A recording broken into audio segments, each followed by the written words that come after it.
Have you thought of history ya caregiving? Hii our nurses siji kuenda kuwa-train them so that they can go giving care, caregivers or something like that. Have you thought of that? You try to do what you know works for you. Not what works for somebody else. Yeah. I started actually before that nilikuwa naanza business nyingine ya tracking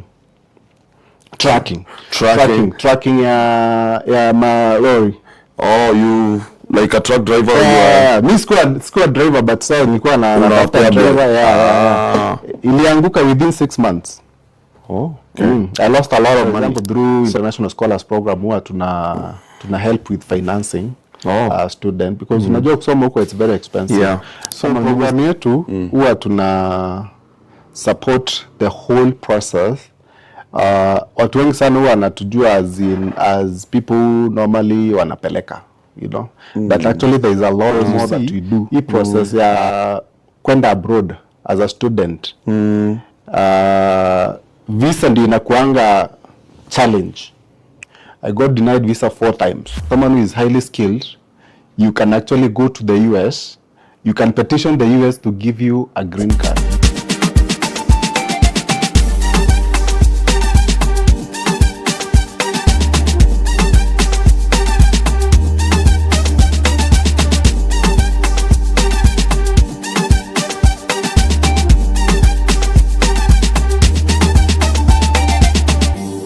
I told you tuko na Bob. Ukiona na uma ulimi ujue ni kizungu itakuwa mimi, so nitakuwa na mix na Kiswahili. So bro, welcome. Asante. Sir. Thank you. First of all, let me thank you for believing in us and believing in people who have this humble beginning. And we've really tried to get you. Asante. Thanks for having me. Thank you. Sijai kuona nilikuona Wakaramta, sijai kuona kuona zile kubwa huko, and you trusted me. Ukuje. That's very best yangu bana. Yes, I am. We've been doing things together. Yes. I've been your MC for kwa program every time. Asante. This means a lot to me. Thanks. Karibu Bob. I think actually nafani niseme asante also.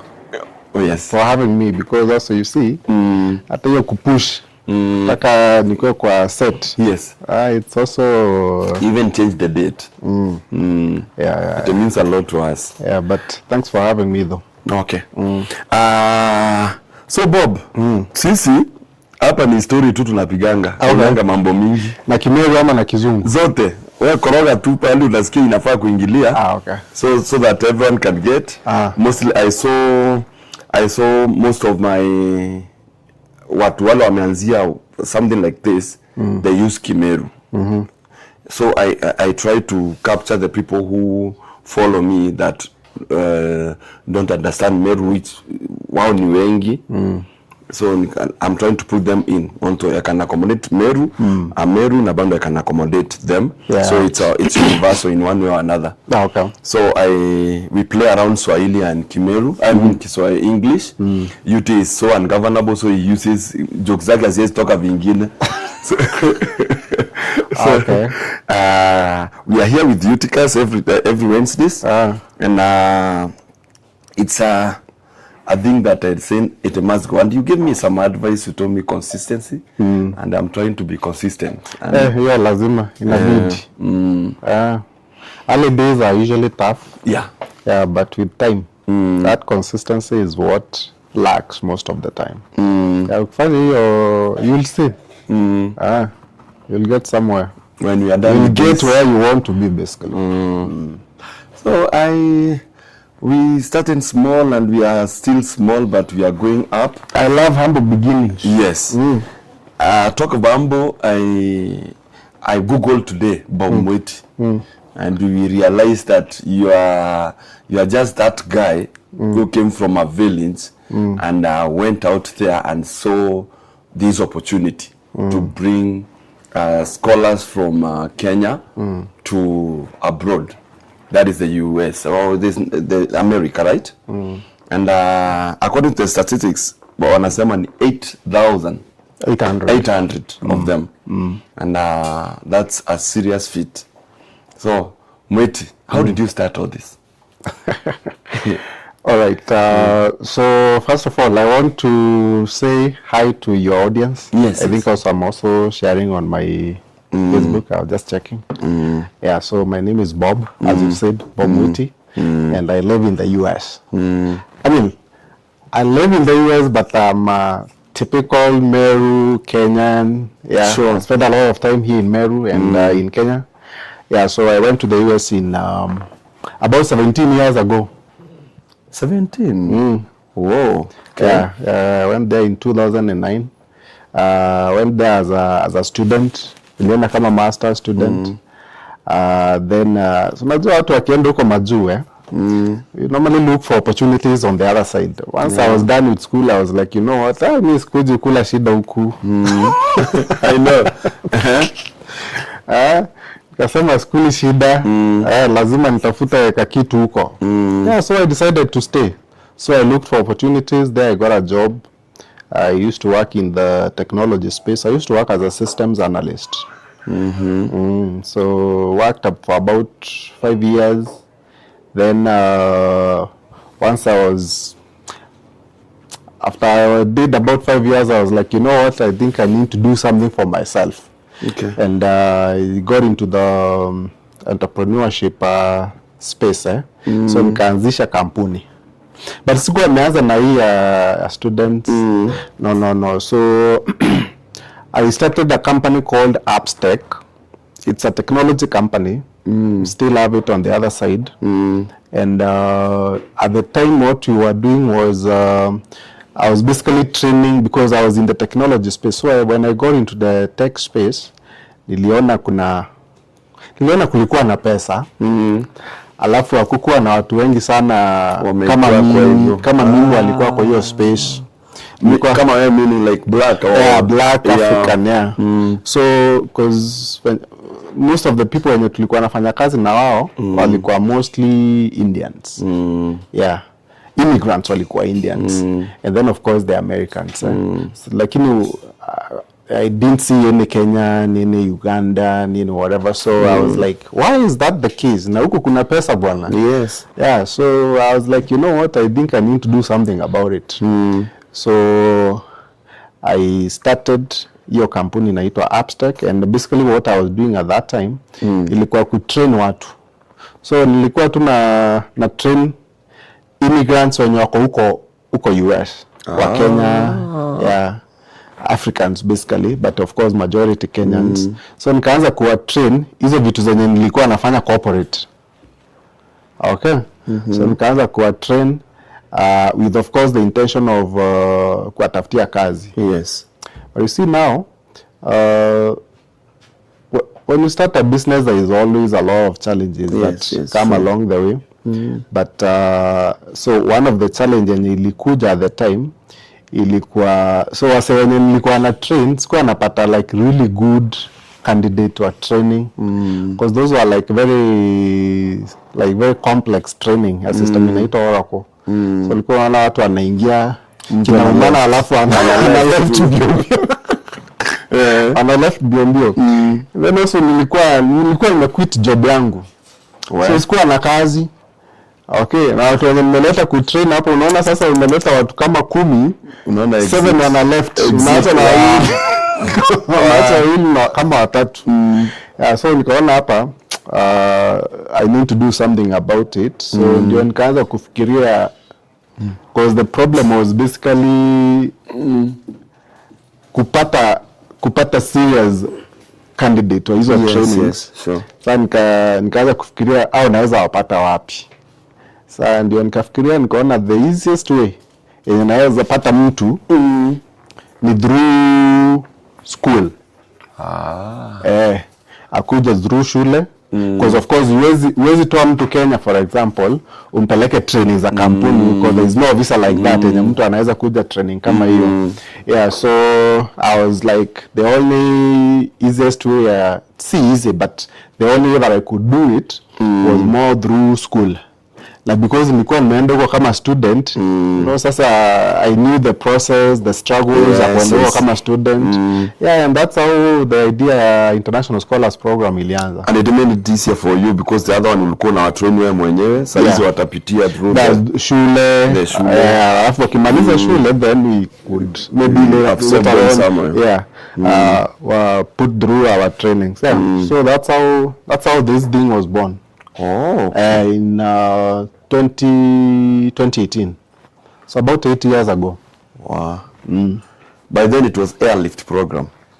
Yeah, so actually when I came up with the idea, because I remember that day, I woke up like very early in the, I woke up like in the middle of the night around 3. In fact, actually, the name International Scholars Program, I came up with that name that day. Okay. Yeah. 8 years ago, yes. So hiyo time nilifikiria sasa, I woke up in the morning, not in the morning, like 3 in the morning. Yeah, in the middle of the night. Nikaanza kudini, I came up with the idea too, because nilisema nikilala hiyo idea evaporate.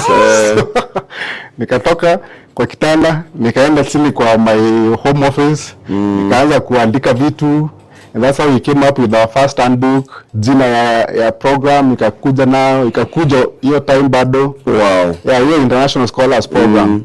But sasa later on, so it was initially it was International Scholars. Initially it was International Scholars Program. Allah? Yeah, even if you look at I used to actually, I posted on Facebook that day. So when sasa niliamka nika kila kitu the same day, sasa by noon nika post on Facebook, nikasema nimeanza program inaitwa International Scholars Program. It was actually ilikuwa December 28, 2017, a few days to 2018. So yeah, lift ilikuja baadaye, lakini sasa kuingia huko. You social. Stick to the whatever. Hata tukaenda kwa AIRC. So but ikakuja, but ukakuwa na mambo, but we are back to this. Is it only America or the other countries that you take people to? No, America is our biggest market. Okay. Because of the fact that I live there, so I understand the market. Yeah, we have a few members of our community in Canada. I think Canada tulipeleka I think around 6. Very few people, but 99.99% the US. Okay. So I was thinking about the village back here at home. Vile ulitoka Gekomene and you came back in the US.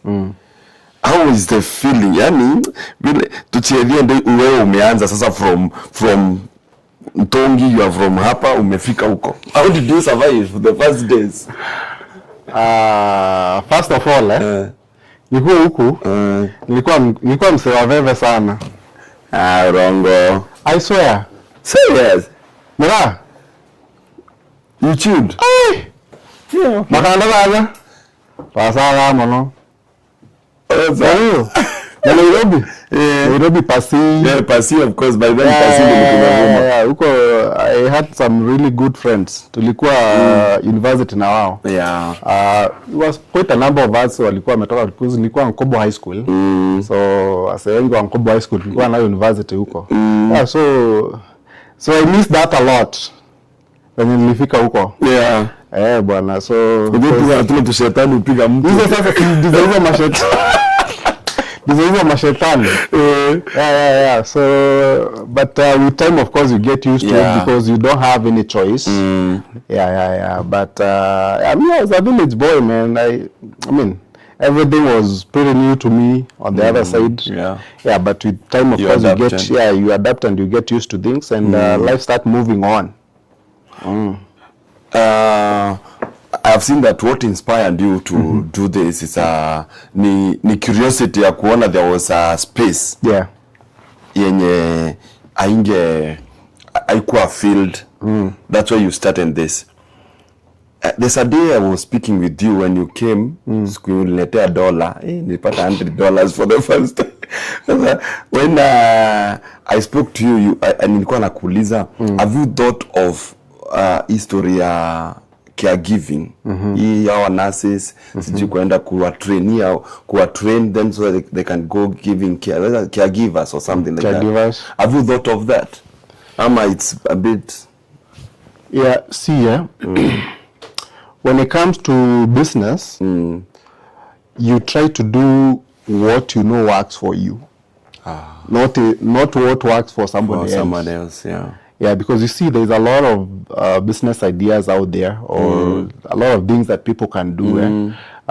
It might work for you and you can make money out of it, but it doesn't necessarily mean that inaweza work kwangu. So yes, in America there's a huge need ya nurses. Yes. Okay. Either nurses, the usual nurses, ama watu wenye wanaweza enda kwenda kufanya work in nursing home, more or less like nursing assistant kind of a thing. So your business ni mzuri. But you see now, me, I've never been into healthcare personally, like work huko. I don't know how. I don't have nothing. Yeah, you see also even like if you look closely to my business, whatever business I've done, it's out of what I've gone through personally. Hata hiyo company nilianza ya technology, it's because I used to work as a technology person. I used to work as a systems analyst. So singetaka kwenda, because I started actually before that, nilikuwa naanza business nyingine ya tracking ya malori. Oh, you like a truck driver? Mi sikuwa driver, but sasa nilikuwa na driver. Ilianguka within 6 months. I lost a lot of money. So hapo ndio nililearn very quickly that don't get into something, because also hata your business niliingia because of the fact that a few friend of mine, my friends walikuwa kwa hiyo business, alafu ananiambia venye iko kwambia wale wasikuja wanakupea biashara. Alafu unaona also ameongeza lori nyingine. So sasa nikaanza tu pesa tu nilikuwa nimesave, nikaeka kwa hiyo nikanunua lori. Naitangwa Mtemba ama naitangwa Mtemba, the long one. Hizo. Haiku last 6 months, lost the money. I was like, you know what, let me do what I know. Yes. Let me stick to what I know. So toka hiyo time, hata mtu akiniambia sijui there's an opportunity hapa, nini, nasema hapana. Yes, it might be a very good opportunity, but maybe not for me. Wow. Misconception gani watu wanga nayo about guys standing abroad, someone standing abroad ile? Okay, you see, moving abroad also, especially kama unaenda shule, a lot of watu wengi sana wananga means, usually mtu anatafutanga tu a way to get the visa. Alafu unasema utajisort ukifika huko, which is usually not really the best way to go about it. Because like for example, through International Scholars Program huwa tuna help with financing student, because unajua kusoma huko it's very expensive. Kama mimi sasa venye nilikuwa nimeenda kusoma huko masters, una need maybe about 6 million on average.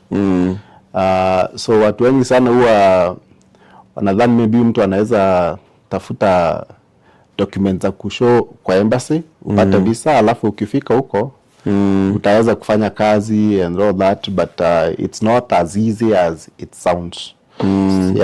So there is that misconception that utafika huko alafu utakuwa na remember bado tu student. So there is that. So youth wengi wogopa rejection pale, how do at the visa thing.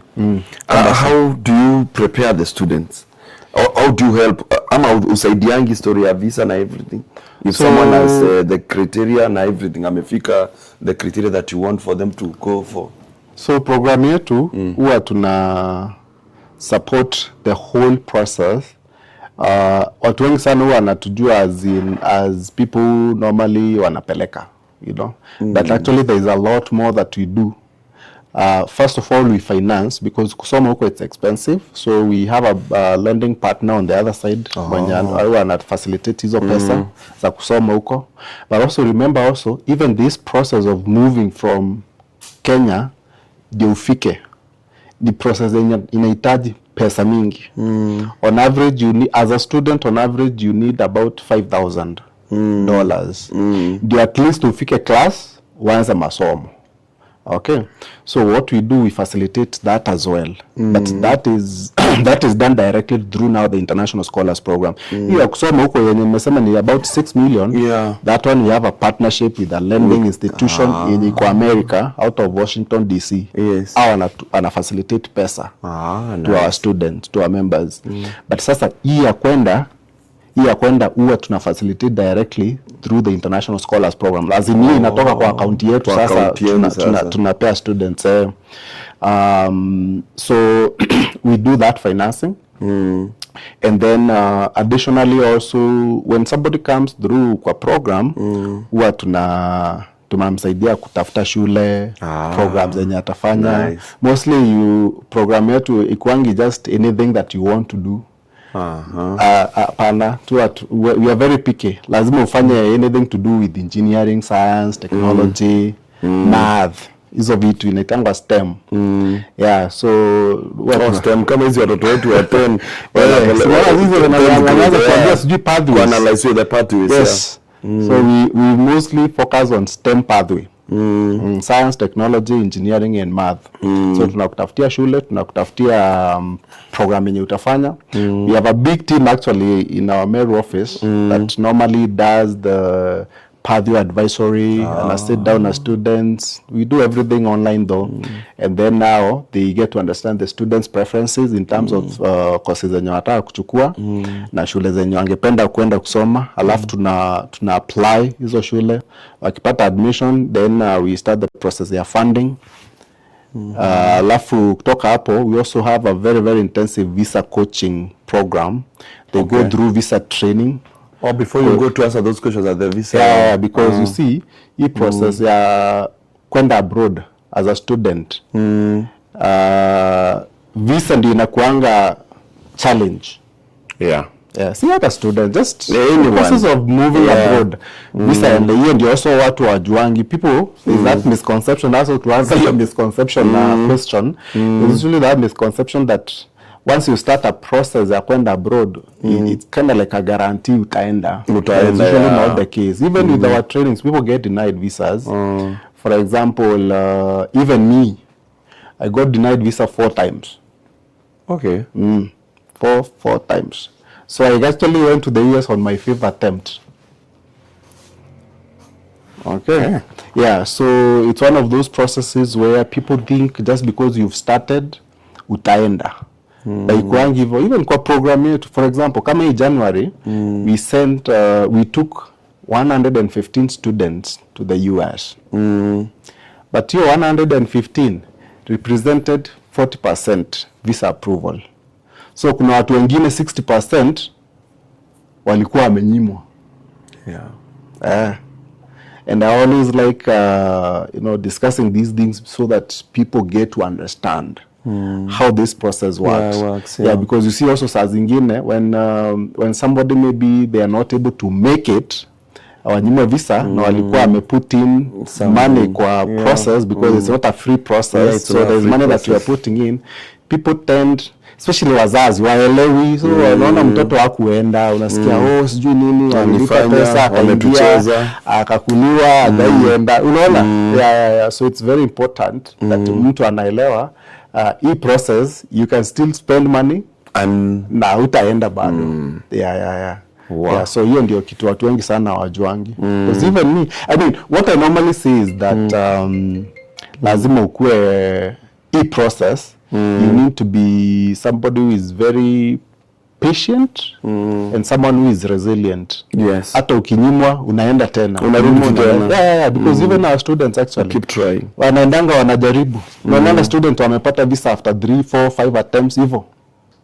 I remember Max D alijaribu mara, you don't know Max D. Max D is one of alikuwa DJ kwa hizi clubs and I saw like 3 days ago aligraduate. Among the team that you were at Pan Africa Hotel. Huyo mwenye aliwin something. Yes, kwa hiyo sasa aliwin like $14. Yeah, huyo. Huyo hata alikuwa amenyimwa before your time. Yes, alimwambia alikuwa amejaribu mara kadhaa. Yes. Yeah. So even kwa program people get denied, wanajaribu, tunawapush, wanajaribu. As again, consistency matters. Yes. And I always like telling people, you see, nothing good inakujanga too easily in life. You have to struggle. Yes. Yeah. Even for you or for me to get to where we are, there's a lot of doors that you've knocked, and there's so many no's that you get before you get a yes. No's, there's so many of them, and you only get maybe 1 or 2 yeses, you know. Yeah, so life is like that. So most of the time it's usually no's actually. So you have to be somebody who is very resilient. Hata ukiambiwa no, keep on going. You keep on going and being very patient. And being consistent. I've watched many they're called what is interviews of your the success stories, actually success stories of wale wameenda huko na waka succeed. Most of them stay back there. Are there people who have come back in Kenya to give back to the community? Okay, so let me put it this way. People want to come back. Even me, I wanted to come back, but it's not immediately. Sasa utakuja immediately kukuja give back. I know. See, as much as you're saying you want to give back, where are you giving back? Again, it's 2018, just the other day. Yeah. So, people want to come back, but people usually come back after mtu ametengeneza pesa. Huwezi tengeneza pesa within 2-3 years. Hapana. So it takes some time. Maybe a period of maybe 5 to 10 years. Utaanza sasa kuona watu. Yeah, wenye sasa walikuwa huko, wameanza kuja huku. Maybe they are relocating. Hata mimi nataka kurudi. Tumekuwa wazee huko sasa. So you want to retire. You want to come back? Okay. Mimi kwanza by 2030 I want us to be here. Amen. Nataka huku somewhere nikichunga ng'ombe and all that.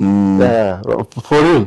Again, najua your people will be all over. So by then they'll be coming back and wanakuja kukuonyesha what you have done and the good thing you did for them.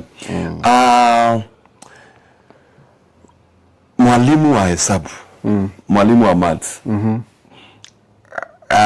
That thing touched so many people. Na kwa social media by then there was this, it's called what, kuna trend ilikuwa by then, ilikuwa ina trend about mwalimu wa mao hapa ni wapi. Yeah. And you change your maths teacher alive in a different way, ukampeleka somewhere in the US too. Ebu just kidogo, maybe nitamleta siku moja kwa program yangu. It's a very good story. It's a good story. Tell us about the story about so why him? So so me I grew up hapo Gikomene, and I went to the local school hapo Gikomene Primary School. It's true. Who told you that?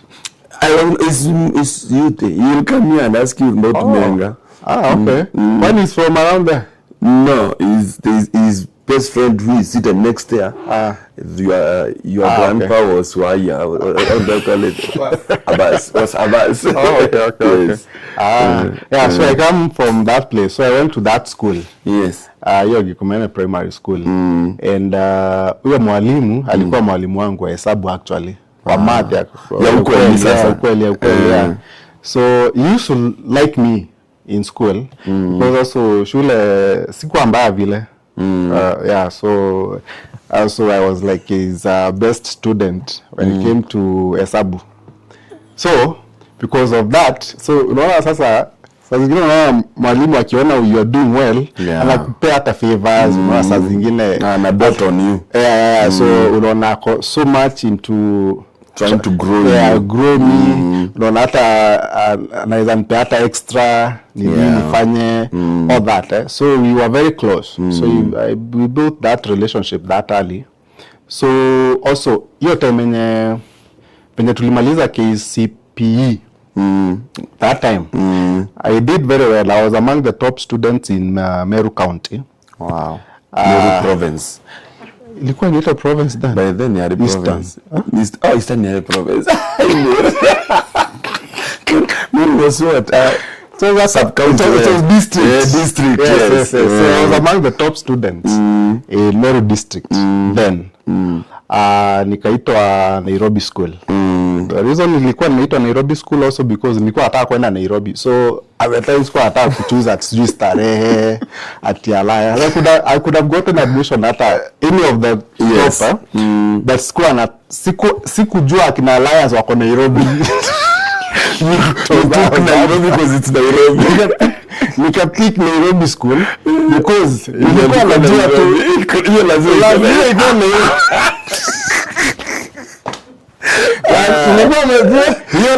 Nairobi.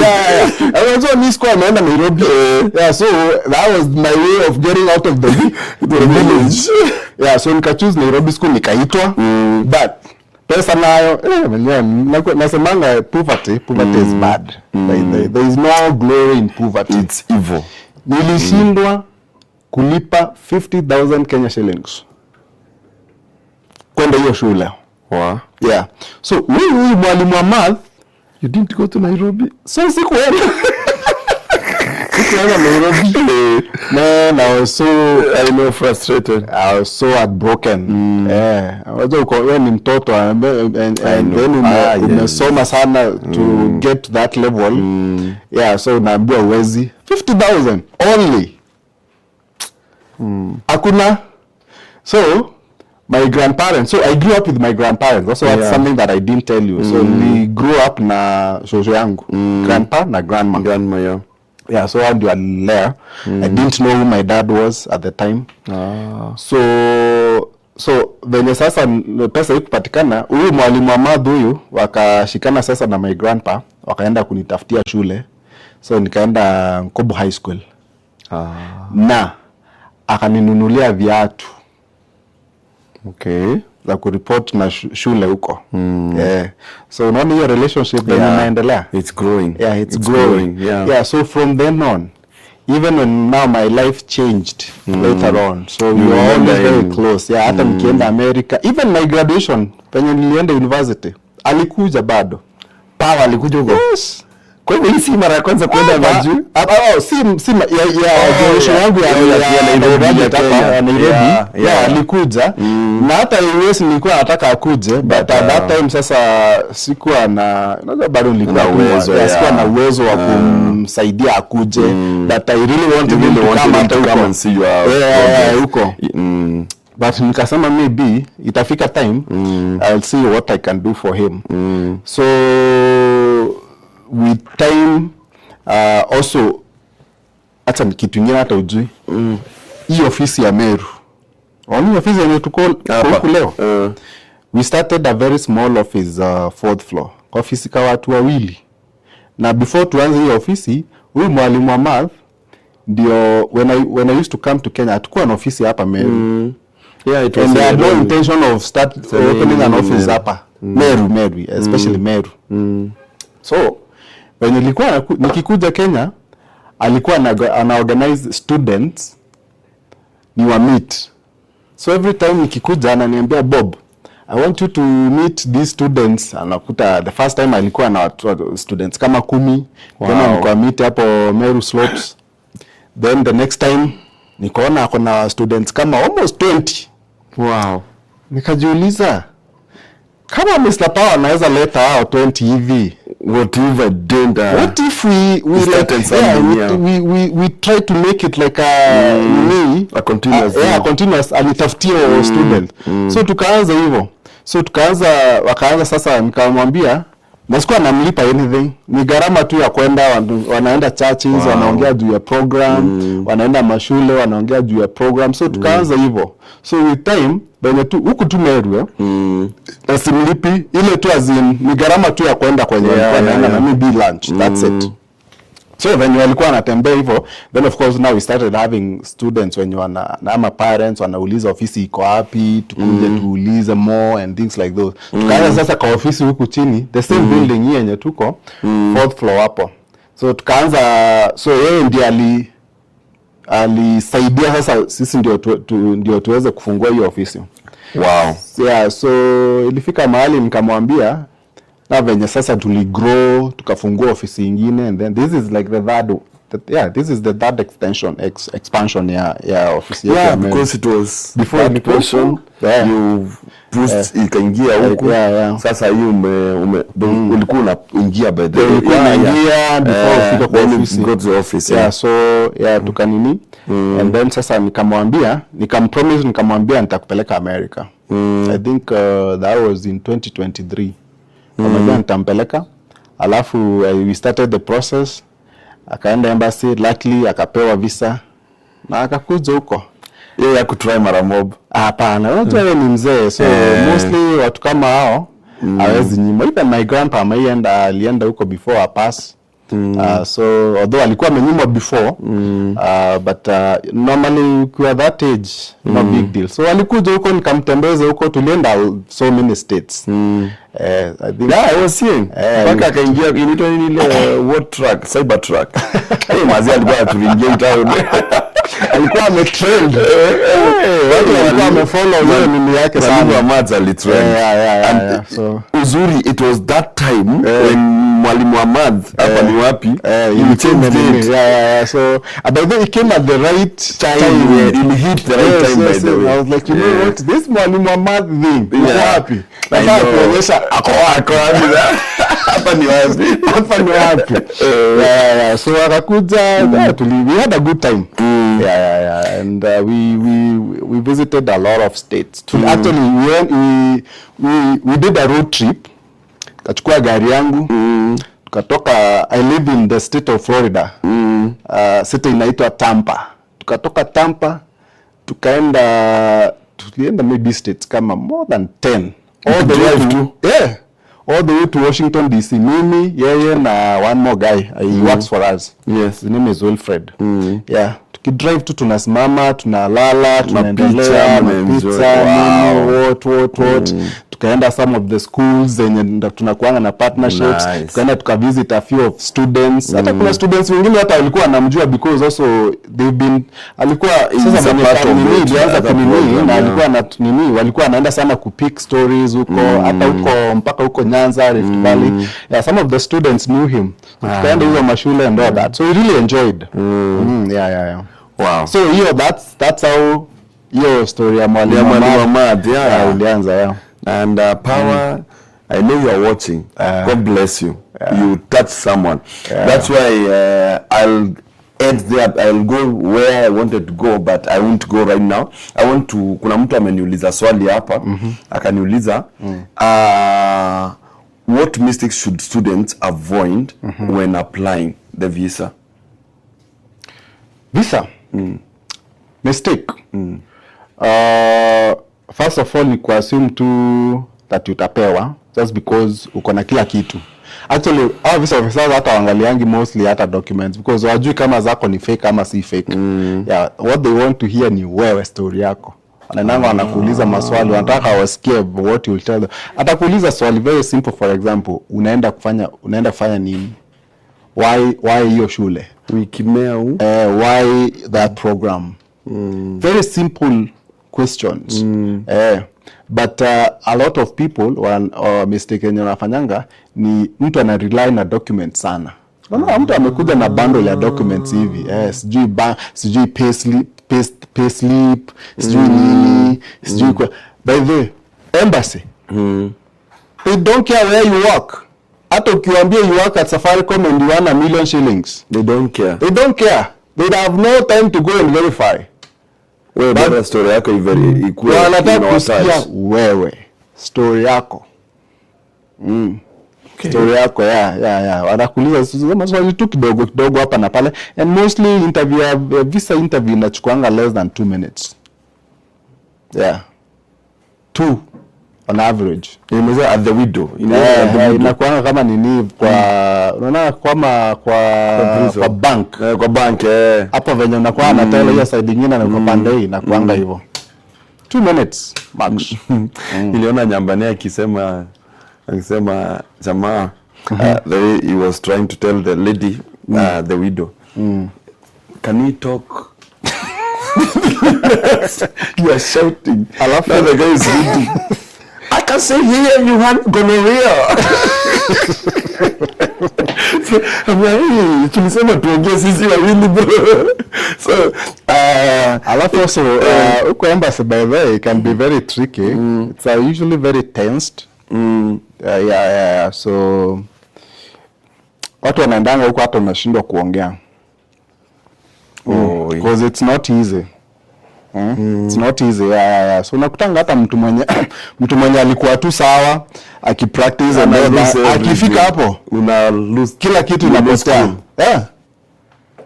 Alafu wenye mtu unajua the way wako nini mtu anakuangalia vingine because they also want they are trained to read someone to read the body language. Unaonanga anakuangalia tu hivi. Ukiona umeangaliwa hivyo unaanza kutetemeka. Alafu so unashindwa hata kusema like unashindwa kabisa. That's usually the biggest challenge with visas.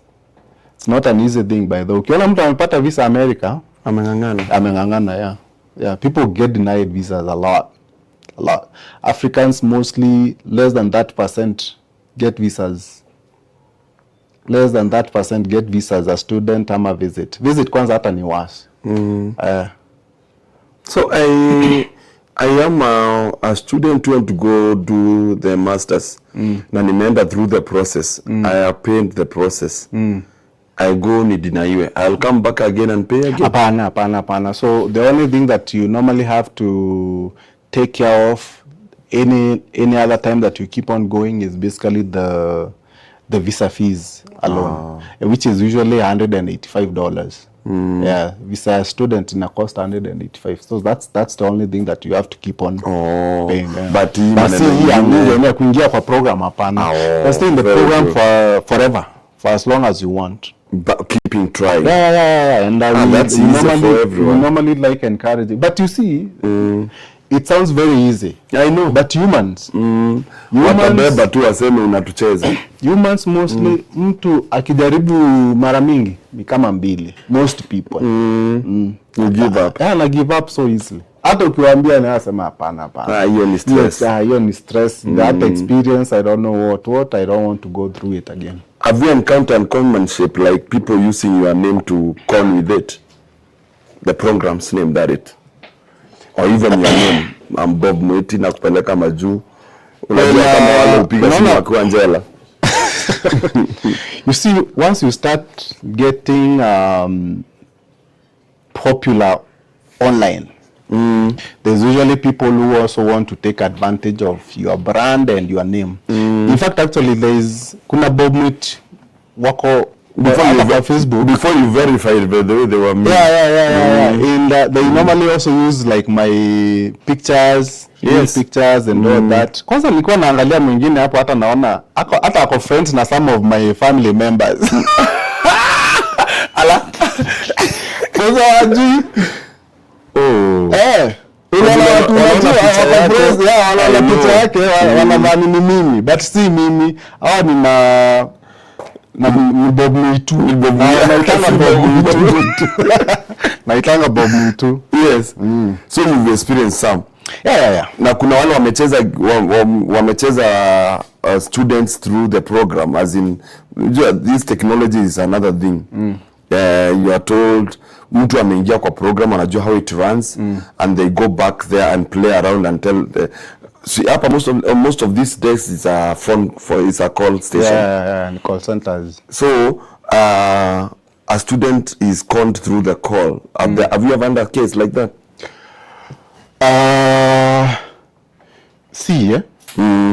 there's usually process ya kwenda abroad. There's so much noise when it comes to process ya kwenda abroad. Sijui nini nimekuwa. There's always those stories. And in fact, actually, even when because normally what we do, we have a big team here that normally calls the prospective students, anapigia simu.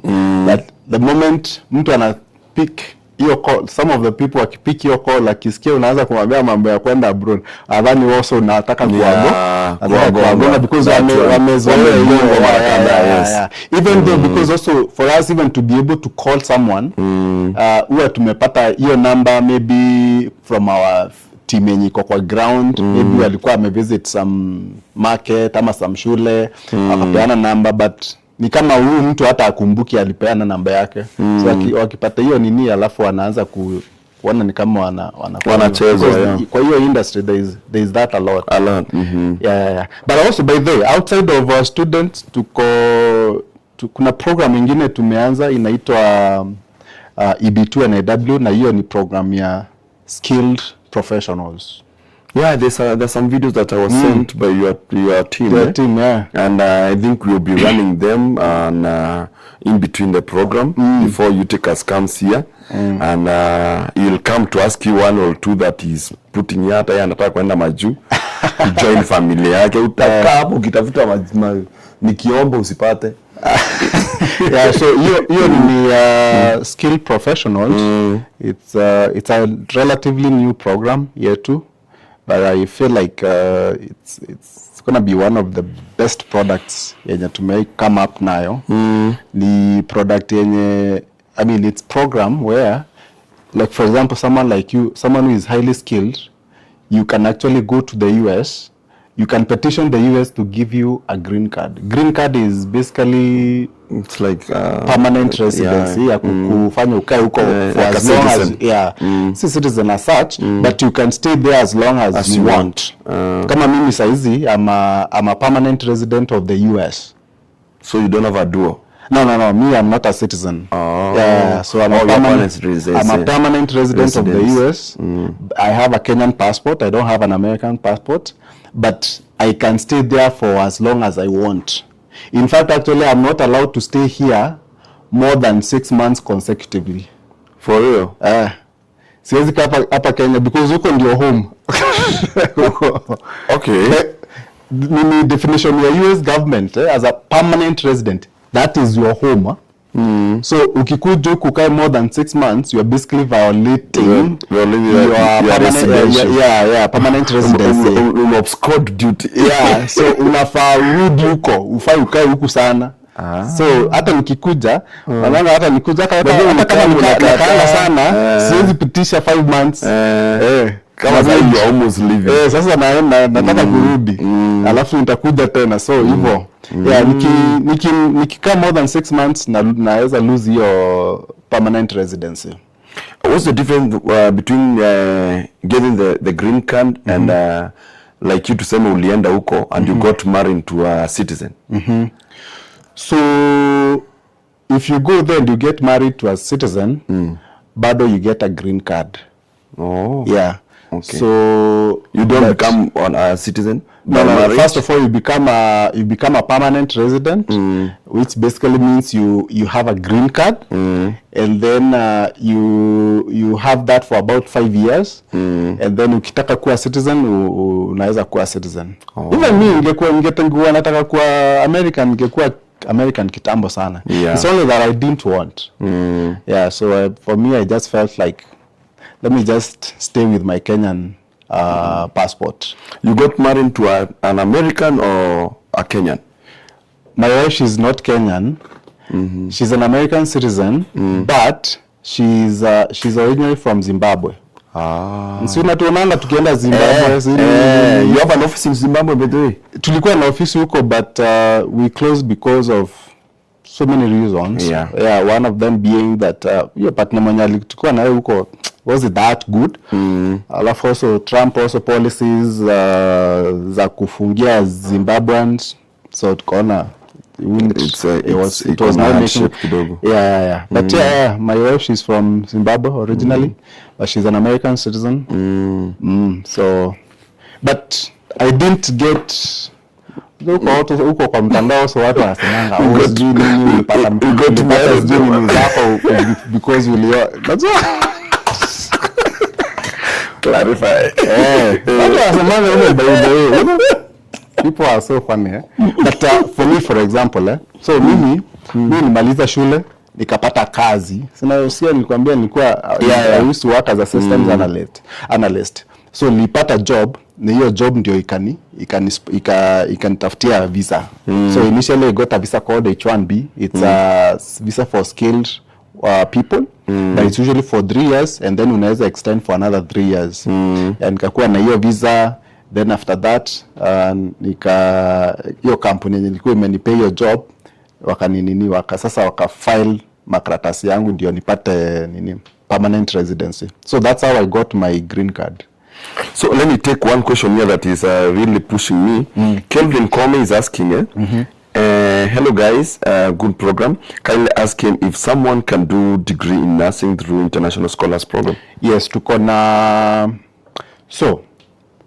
yes, you can, but also with our program, sinasikia program yetu tunakufinance. So ndio uweze kufinancewa, you can only be financed if you are graduating within 2 years. Okay. On there. Uko, if you are graduating within 2 years, you can be financed. Yes. So that's why mostly we focus on masters. Yeah, unajua sasa kama unaenda undergraduate, undergraduate can take 4 years. Yeah, unless maybe ukienda huko first of all uende na pesa zako and then maybe in the third and fourth year you can be able to do that. Hata kama ni nursing. But we have something called Accelerated Nursing Program that we introduce. Accelerated Nursing Program ni nursing lakini lazima ukuwe na at least a bachelor's. Unaenda kufanya another bachelor's but iko accelerated. Yeah. So that's the difference. But kama unaenda tu ile normal bachelor's program ya nursing, that one it's not possible for us to be able to finance fully. Yeah, that's the difference. I'm going through these naangalia zile ziko serious. Thank you for inviting Bob, my boss Bob Mwiti. Nani anasema my boss? You jamaa is a real dreamer and a good boss. Martin Mugambi, you know Martin Mugambi? Martin, okay. Okay. Madeleine Tuara tuned in niite na jina wala what? Okay. Mimi mtu wa Chelsea and hizi ni mastori ya team. Looking at watu wa Arsenal wako na kiburi. Wewe ni team gani by the way? Mimi? Abu guess. Man U of course. Chelsea. Hapana, si Chelsea. Man U, yeah. By the way, me ball nilikuwa okay, well, kucheza siwezi. Lakini kuwatch na kupiga kelele nilikuwa before nilikuwa msewa ball sana. Mimi hata hizo games za kina Man U nimeattend games za Man U. Nimeenda huko Old Trafford nimeenda kutembea. Nimeenda actually game yangu ya Premier League nimeenda ni Arsenal. Hata na mimi si msewa Arsenal. Yeah. Niko huko when 2014 Arsenal versus QPR. It was ilikuwa Christmas, Boxing Day, very cold. Game yangu the first ever game ya huko na gloves nini, boshoni huko kila kitu. Mimi nilikuwa napenda ball sana. Siku hizi si sana vile. Mimi hata World Cup nimeenda mpaka Brazil. Hey bro.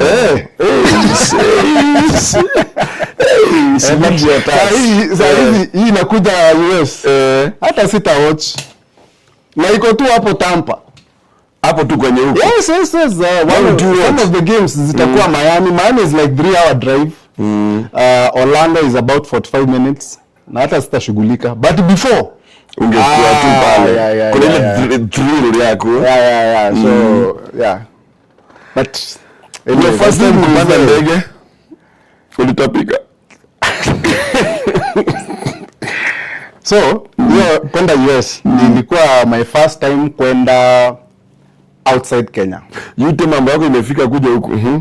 Hiyo ndio ilikuwa the first time kwenda outside Kenya. Nilikuwa nimeenda Mombasa before that. Na ndege.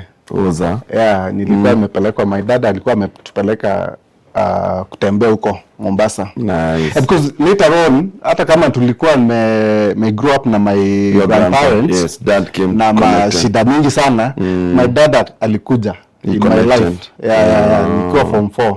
And he was doing well, so hata nilipeleka America. Mimi sikuwa na dreams za kwenda America aje sasa. My dream was as I told you. The guy is a dreamer like you, eh? Alikuwa amekuonea, ameona this. Unajua my dad alikuwa ameenda UK. So alikuwa UK, so yeye ndiye alianza alianza tu kuniambia stories za kwenda majuu and all that. So before me sikuwa a big deal, you never thought of it happening as in, it was never crossed my mind like at one time I would be in America outside Kenya.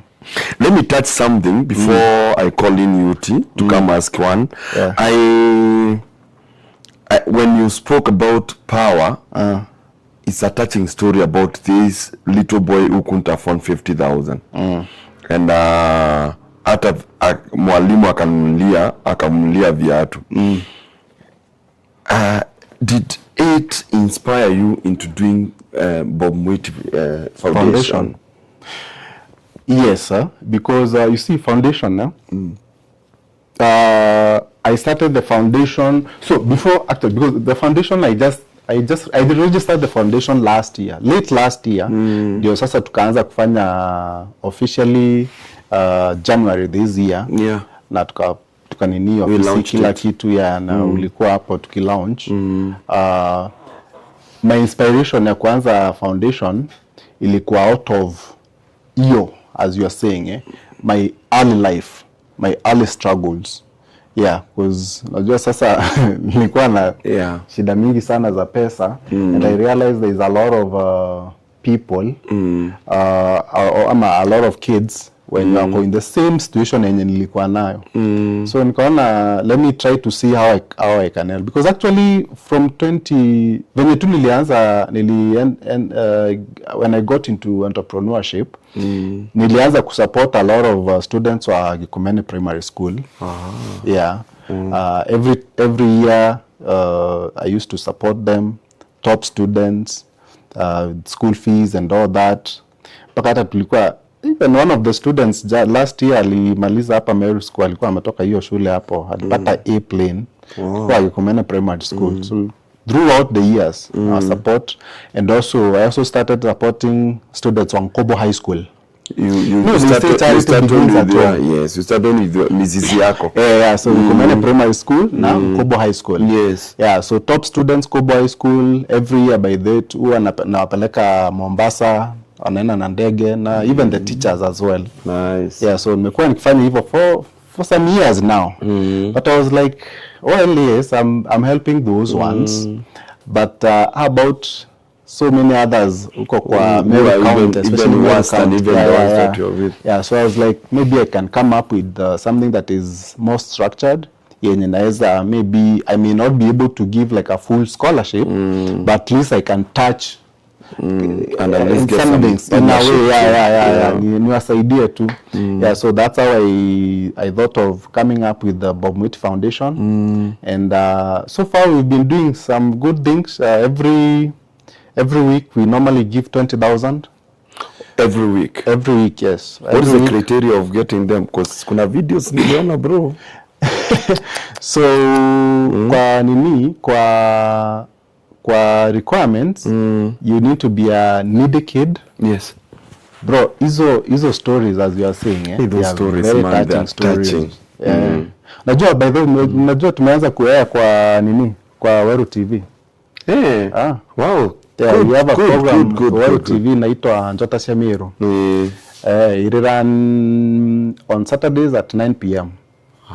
Awesome. And then we have a repeat. Repeat ni lini mpade? Wednesday 10 a.m. kuna repeat. So very touching stories.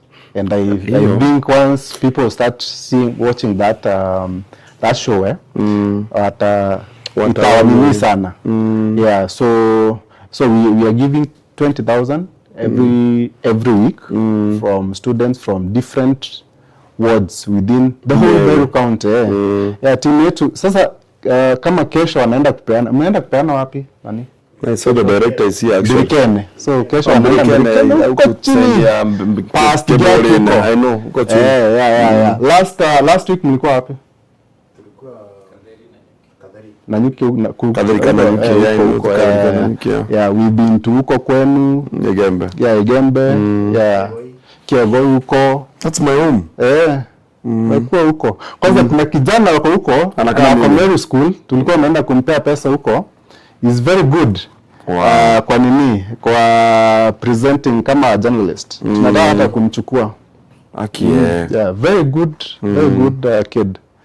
Atakuwa anatufanyia kazi. Wow. Yeah, so it's good, very good talent. Yeah. So it's one of those things you see also. So mtu akikubless, saa zingine it's good to touch lives. Pole as much as you and again you don't want to what yani pale ulipitia wengine wapitia hata kama si wote watapitia kama si wote at least when unaweza you just help and that's really what I'm trying to do as much as possible. Wow. Yeah. Bob, you are a blessing to Meru County and actually you are a blessing to Kenya actually. Thank you. God bless you. And my team came here along by Utikas. You come here please, sir. And Mwiti is among the people who ate all your sweets from this. Hakuna sweets ziko hapa. Kuja jitete. The culprit is sugar diabetes. Diabetes ama nini? Sugar. Sugar spike. I'll leave this here with you. I go. Utamana mwanangu huko kwa mitandao akirusha mistari huko ya jokes. But when I saw you, you are looking familiar, but I can't tell exactly where I'd seen you outside of kukuona kwa mitandao. But your face looked familiar. Niambie kwa kwenu ni wapi? I know you are coming to interview me, but let me interview you first. We met once at the Alba Hotel for a crossover party. Crossover party? What do you mean crossover? Mwaka. When was that? I don't know. A couple of years ago. Oh, okay. Yeah. Okay, I think I remember that. Kamano was playing the and that was my first interaction with you. Okay. So for that, I've seen you on Weru TV, and at that time is when I got the word where you come from. Menga. I know the advert that used to run on Weru TV. You back in the US, you used to pick up the students from the airport in the BMW X6. Okay. Yeah. Umenijua vizuri. So it's good and it's a huge honor having you on set. Asante sana. Nice to meet you. The pleasure is mine. Mimi sina maneno mingi. First of all, I want to read Kevin Comez. Kevin Comez is your neighbor, and you get a chance to interact with him. I don't know, on camera or off camera. Maybe off. Nesikia anajua mambo mingi sana. We have Rogan Kinoti. Rogan Kinoti is a good friend of ours and is an aspiring MC. Kibiriche Ward anasema mugeni Mananga Vybez. Sasa tuko hata Mayolo. Big up my big brothers. Tuko ndani kabisa. Salimia watu wangu wa Kibiriche Ward. Big up yourselves watu wa Kibiriche Ward. Tuko pamoja na Mungu mbele. Huyo siasa ndani. Isaac Beriga Kalei anasema on board. Karibu sana. Jerry Nation anasema watching from Eldoret. Can I qualify for this? Holder of a diploma in general agriculture. Diploma, see, we have different pathways. Kuna hiyo ya student, also kuna hiyo ya skilled people. Maybe what I can advise anyone, because also you get that a lot. Do I qualify for this? Do I qualify for that? It's not very easy kujua. But what I can tell somebody is waende kwa website yetu. It's usually internationalscholarsprogram.com. Program you spell it as PROGRAM. Mtu akienda hapo, we have different pathways. You choose which pathway you are interested in. Alafu na download handbook. You go through it. The one that you feel you are qualified, then sasa unaingia nayo. Tuende nalo. Yeah. And then now we have Wacha kwa engineer Ruben Lumiri is saying experience yake kwa apply for visa and then I end the interview. And I said by the time I was applying for USA visa, I had posted on my Facebook a week earlier how much I missed Osama bin Laden. Really? So alijiuza? Na hivyo ndo nilikosa opportunity ya kufika. And that's how really? For real? Alikuwa amesema, oh my goodness, I miss Osama bin Laden, and that is how alikosa. They check actually, they check. Oh yeah, you need to list your socials. Yes. Actually, they are very serious about this thing nowadays. Yeah, ukienda, because also they don't want people when watakuwa naenda huko and they hate America generally. Yeah, so they want to make sure that wataangalia vituko zenye na posting huko sijui ukisema sijui what those ones can actually make it very hard for you kupata visa. Thank you. Yeah. I have two controversial questions. And the first question is, Mr. Bob Mwiti, how is this an IGA, income generating activity? How do you make a living out of this? Money. Okay. Yeah. I actually get that question a lot because what I do to so many eyes comes across as more or less like scholarships, charity. Of course, yes, I have the charity arm of the foundation. Yeah. But outside the foundation, International Scholars Program is a business. Yes, a very serious business, by the way. Sure. As you can see, very serious business. So with this kind of investment. Yeah, it's huge investment, serious business. So we normally facilitate financing. And when I say financing, means loans. So when you give someone a loan, you basically make money out of the interest that they pay. Oh yeah. Okay. So just like any business, SACCO, whatever bank, something like that. So you're more or less actually like a fintech organization that is able to facilitate financing through the program. Yeah. So that is usually the main source of financing. And then also we run training programs. Okay. Yeah. And those training programs, so we charge consulting fees. Yeah. So even, for example, even to get through our program, it's not like it's free. Yeah, there's a cost involved to get in. Yeah. So consulting, because you see also we have a team that sits down with you, wanna advise, because mostly people come to us without a lot of knowledge. So they need someone to guide them through the whole process. Yeah. So we charge consulting fees to get into the program and all that. So that's really how we make money out of this. On the other side, in the US, we run training programs za community yenye iko already huko. So yeah, as I said, it's a serious business. Yeah, so it's not a charity as people tend to see, but rather business yenye ina make pesa so that we can be able to sustain ourselves.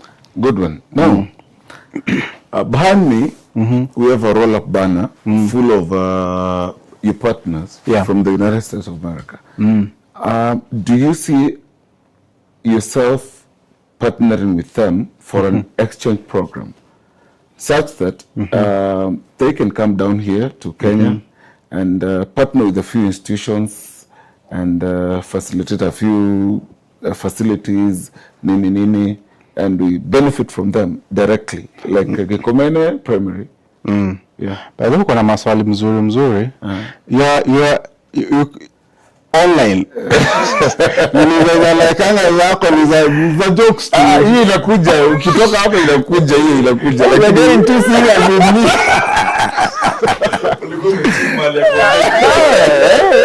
You asked me like really good questions.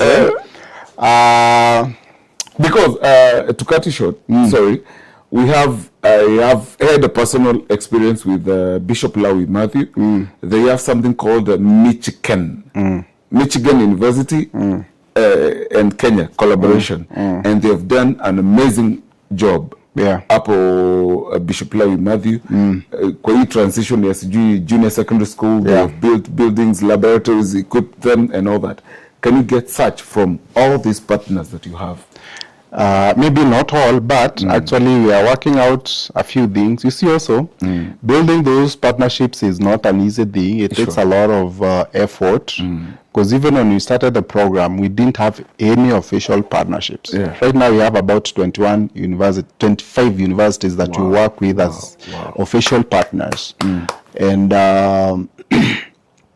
there's a lot of processes that are involved for you to be able to come up with exchange programs between universities on the other side and even organizations on this side. In fact, actually, as we speak, we are working out something with, for example, Meru University and one of the universities on the other side. But it's a process and you're taking a long time. In fact, actually, when I came during this time, my visit to Kenya, I thought maybe by that time tutakuwa tumefinalize what you have been working on, but still not yet. Na naona hata nikirudi bila hiyo.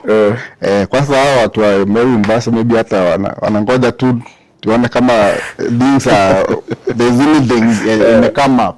But it's something that I would love to do, but also it's something that takes time.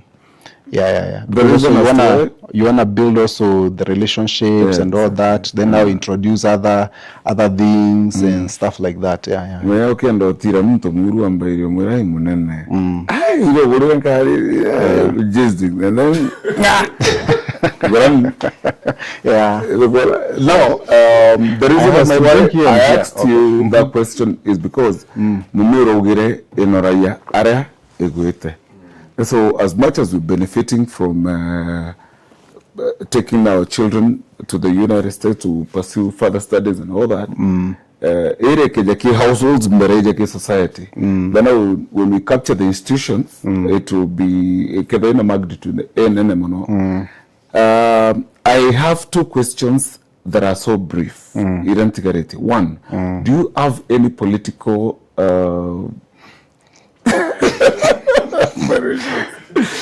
do you have any political aspirations in the future? Bearing in mind, you said you're a permanent resident. You've stayed in the United States for more than 8 years, which makes you automatically qualify for a citizenship. I've been in the US for 17 years. 17 years. And you chose not to. You chose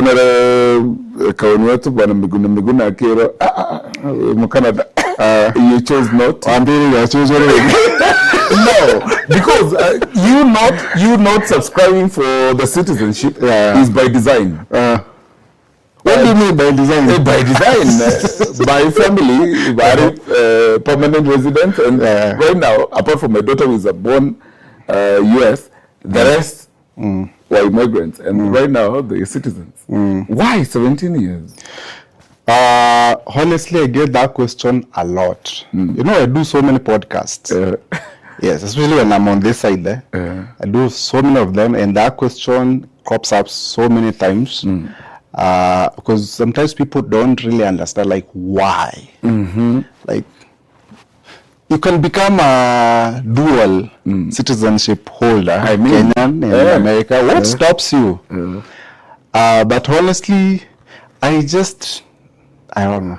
I just didn't want. Like, seriously, so I just didn't feel like. See, let me tell you this, because I think I see also this in some other podcasts. You see, the only difference that you have as a permanent resident from a citizen is really the only big deal is the fact that one, I cannot stay here for so long. And the 6 months. Need to have and a return ticket. Yes, so because that's my home. So I have to make sure I have to show my ties on the other side. That's one. That's the biggest difference. And voting. Yes. So to me, really, I don't feel like I need to influence anything in America in terms of me voting and things like those. And apart from that, I can run my business. Yeah. There's no problem with No that. hindrance Yeah, whatsoever. there's nothing. Yeah, my kids, they're American citizens, so Ndio pia ananiambia my time is gone. okay. Political aspirations. Political, no. None I don't. whatsoever. None whatsoever. Just say People, not for now. You see, you never know what the future holds for you. Because there are some things that I can't rule out completely. Let me put it that way. But me, I'm a businessman. Me, I'm not like a politician. So, vitu za politics, I don't know much. But a lot of people ask that though. Now, my DOP tells me I need to read one question over here from Moses Kichingiri. I'll kindly bear with me. I saw that they have increased their fees significantly and limited ease of courses outside Tier 2 by requiring a US-based consignor and equivalent bank statements. Kindly ask how the program. Yeah. So recently we made some few changes to the program because one of the main reasons is because remember I told him earlier that the biggest bulk of the financing that we normally do, we normally facilitate in the program is because we get that from the other side, from our lending partner. So that is beyond our control. Sure. So our lending partner on the other side, they instituted some changes within the lending where they require, for example, you to have to go to specific schools, have a specific GPA. So also in the program we had to make those changes to accommodate to align with what our lending partner requires. So that has made, to some students, it's made this a little bit hard to get now into the program because of that.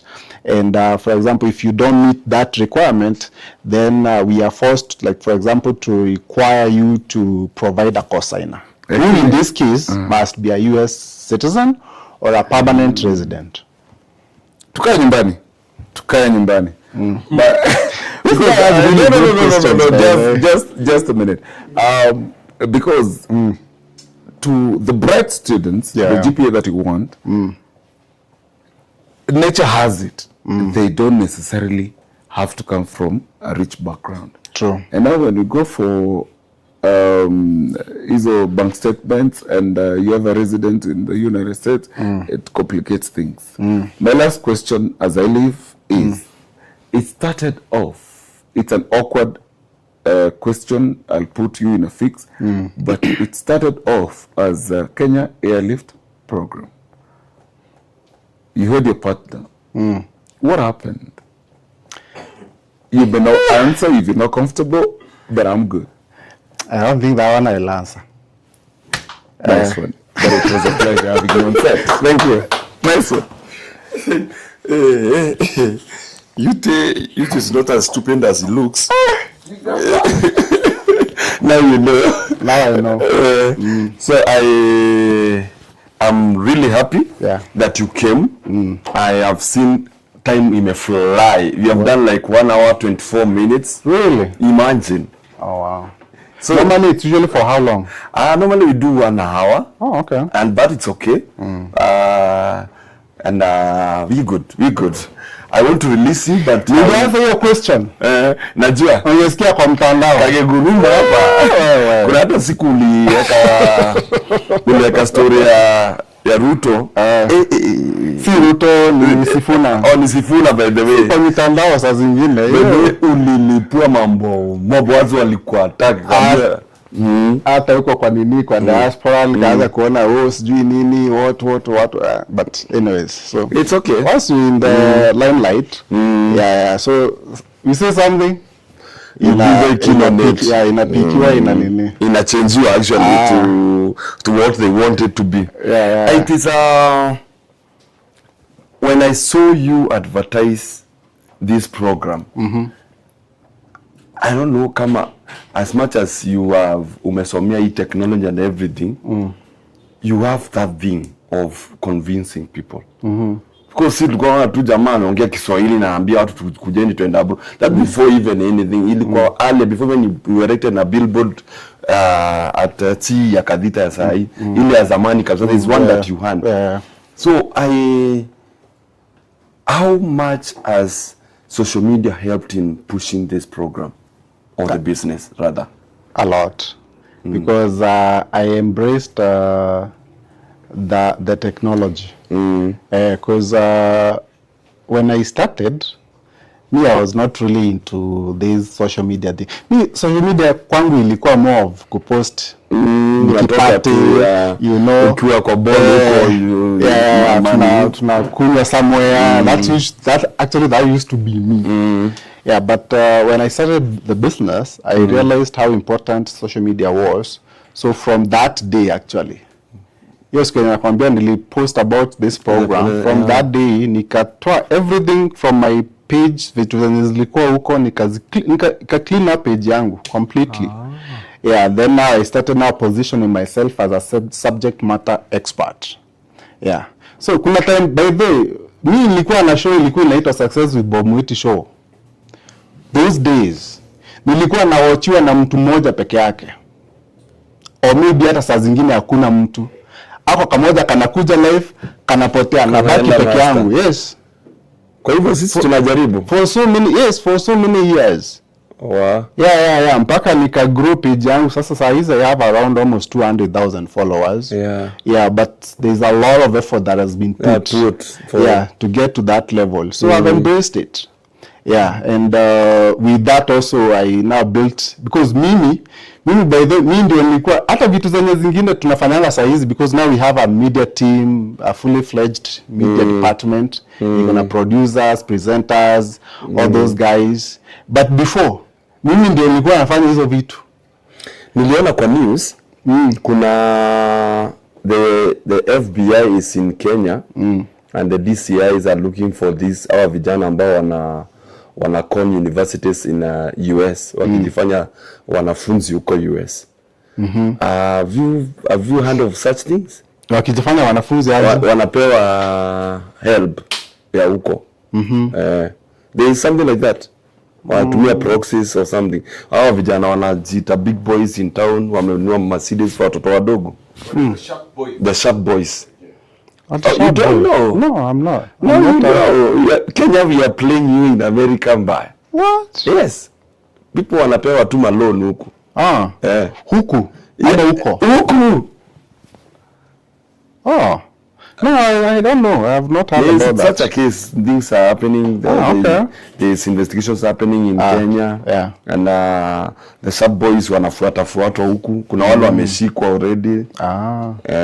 But no, I thought you knew a little bit of that, but you don't know. No. Wacha wewe ni kuachilia, utakaa kwa bench pale. But before that, look at this camera. Talk to first that kid who feels that there's no hope. Ana ile 50,000, ama ile 20,000, ana hata coin. Umwambie, encourage them. Second, there's a businessman who is starting, like us, we are starting now. So just tell them something that they will get to where the program is, or where you have gotten. Wow, and just something. Okay.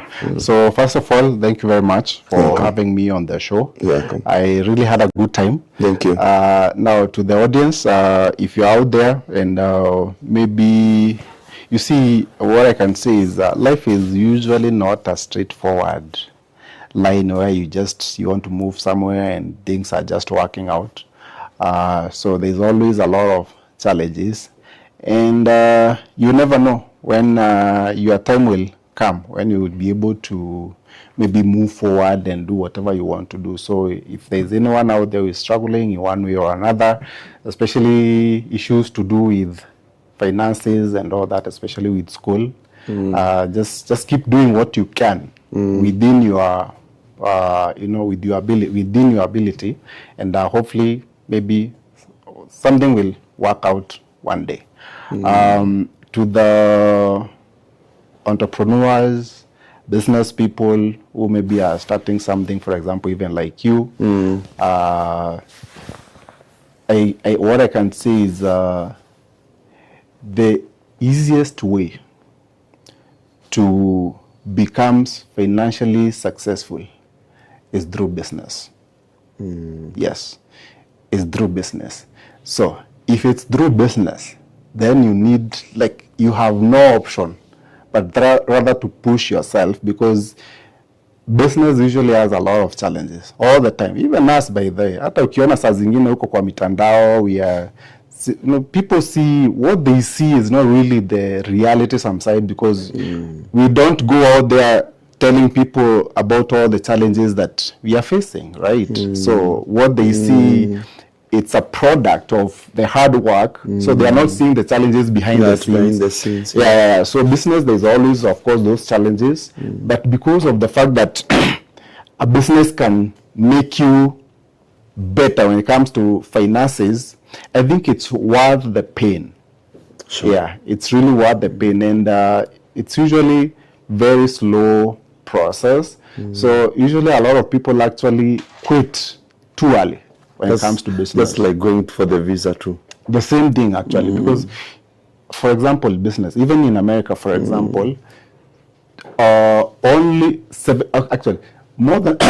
70% of businesses fail within the first 5 years. More than 70% businesses fail within the first 3 years. Tunaongea juu ya America. Yeah. So it's not easy, but once you figure things out, you can do something great with business. Business is the only way that you can actually be able to make good money. And be a boss of yourself. Of course, you'll be answerable to yourself, and of course, discipline. Yeah. I mean, also, you see, also, there's also another thing that people normally, yes, you could be the boss. You are the boss, yes. That's a good thing.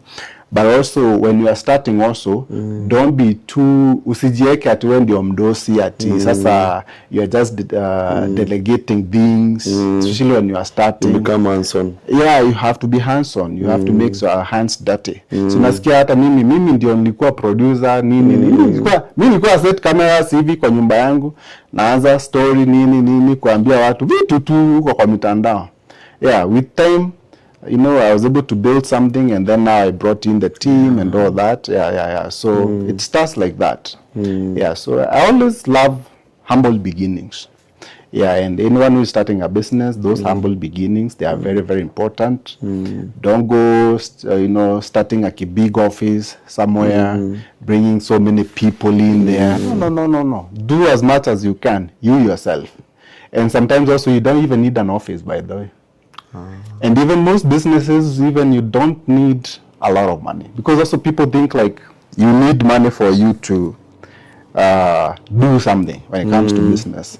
Sometimes ni hapa na pale unaweka unatumia hapa hivi and the next thing you know, you are able to sustain yourself. Yeah. Kama sisi you never even had an office for the first 3 years of our business. We never had an office. Me, I used to work out of my house. Kwa hivyo ni kierere tuko nayo out of my house, I'm telling you, out of my house. Our first office ilikuwa ya 2 people Nairobi hapo Utalii House. 2 people there in 2021. Na even our first office here in Meru ilikuwa 2 people hapo 4th floor kwa hii building. Tulikuwa nalipa around 15,000. But now you have like how many staff? We have a whole floor. Hapa tuko na 60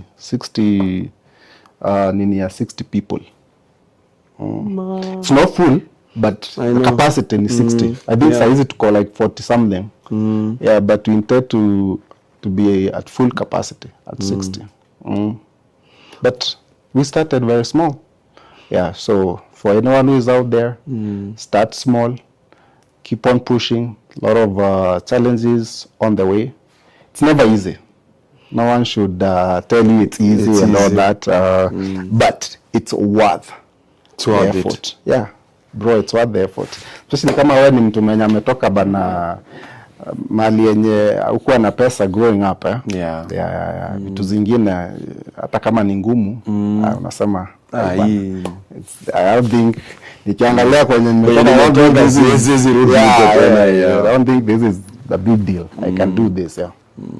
So bro, Yeah. you are just the best. Thank you so much. Don't know hapa niite huyu jamaa tusalimie. Kuja tusalimie wewe ndio program. Mdosi wa Boni kuja nothing, just say hi and bye. Mdosi wa program. Mdosi wa program ya Angalia hiyo. Unaweza hata hapo watu hamjui. Tell them who you are and what you do with the not international program. I know your program. One first, Bunja. I am the operations manager of Mwiti Foundation. Sisi ndio tunasaidia wanafunzi pale.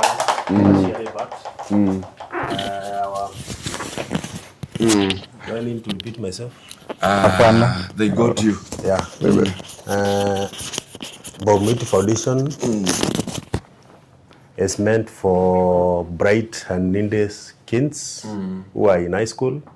Tunawasaidia kulipa karo partially. Kwa wale wanafunzi wenye wanasoma high school wametoka familia needy na wako bright. Maybe mwanafunzi mwenye ako form 3 na 4 anaweza kufika B- na wenye wako B- and above, na wenye wako grade 10 ni ME1, meeting expectation 1.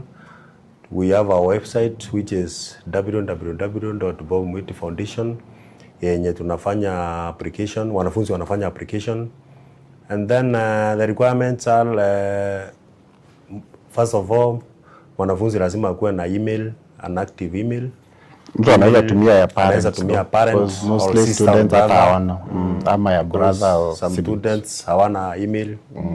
Then unatupea namba ya shule ya mzazi na maybe chief or area manager so that we can know where you come from. Then you'll need to write an essay.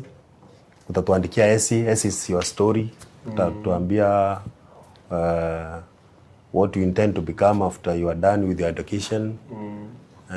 Utatupea your background. Na tukiangalia essay yako tukiona you qualify, tunakupea pesa 20,000. We are giving out 20,000 every week if it qualifies. Yes, the minimum qualifications ni uwe na umetoka familia needy na uwe bright. And then unatuandikia hiyo essay. Nothing else. Thank you, Kebuja. Unamjua yeah. But you've met him. Kama hata hamjaipatana. Si ni walia wako. Ametoka kwa program yangu. I'll call you another day. So, Bob, God bless you. Thank you so much. Don't leave. Sit there. This is not your office. It's mine today. So, sit there. You can carry your apparatus so that I can bring in the man himself of the hour. Mwenye watu wanangojea kusikia kile anasema. So thank you so much. God bless you so much. Asante brother. Asante sana. Thanks. Yeah.